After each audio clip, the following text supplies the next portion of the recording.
At last we came to the door of a room, and she said, "Go in." I answered, more in shyness than politeness, "After you, miss." To this she returned, "Don't be ridiculous, boy, I'm not going in," and scornfully walked away, and, what was worse, took the candle with her. This was very uncomfortable, and I was half afraid. However, the only thing to be done being to knock at the door, I knocked, and was told from within to enter. I entered, therefore, and found myself in a pretty large room, well lighted with wax candles. No glimpse of daylight was to be seen in it. It was a dressing room, as I suppose from the furniture, though much of it was of forms and uses then quite unknown to me. But prominent in it was a draped table with a gilded looking-glass, and that I made out at first sight to be a fine lady's dressing table. Whether I should have made out this object so soon if there had been no fine lady sitting at it, I cannot say. In an armchair, with an elbow resting on the table and her head leaning on that hand, sat the strangest lady I have ever seen, or shall ever see.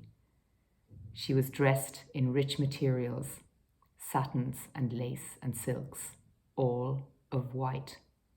Her shoes were white, and she had a long white veil dependent from her hair, and she had bridal flowers in her hair, but her hair was white.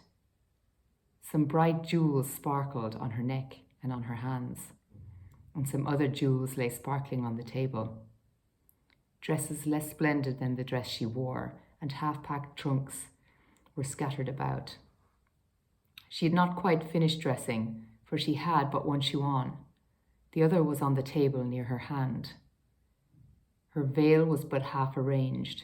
Her watch and chain were not put on, and some lace for her bosom lay with those trinkets, and with her handkerchief and gloves and some flowers and a prayer book, all confusedly heaped about the looking-glass. It was not in the first few moments that I saw all these things, though I saw more of them in the first few moments than might be supposed. But I saw that everything within my view, which ought to be white, had been white long ago and had lost its lustre and was faded and yellow. I saw that the bride within the bridal dress had withered like the dress and like the flowers, and had no brightness left but the brightness of her sunken eyes. I saw that the dress had been put upon the rounded figure of a young woman, and that the figure upon which it now hung loose had shrunk to skin and bone. Once I had been taken to see some ghastly waxworks at the fair, representing I know not what impossible personage lying in state. Once I'd been taken to one of our old marsh churches to see a skeleton in the ashes of a rich dress that had been dug out of a vault under the church pavement. Now, waxworks and skeleton seemed to have dark eyes that moved and looked at me. I should have cried out if I could. "Who is it?" said the lady at the table. "Pip, ma'am." "Pip?" "Mr. Pumblechook's boy, ma'am. Come to play." "Come nearer, let me look at you. Come close."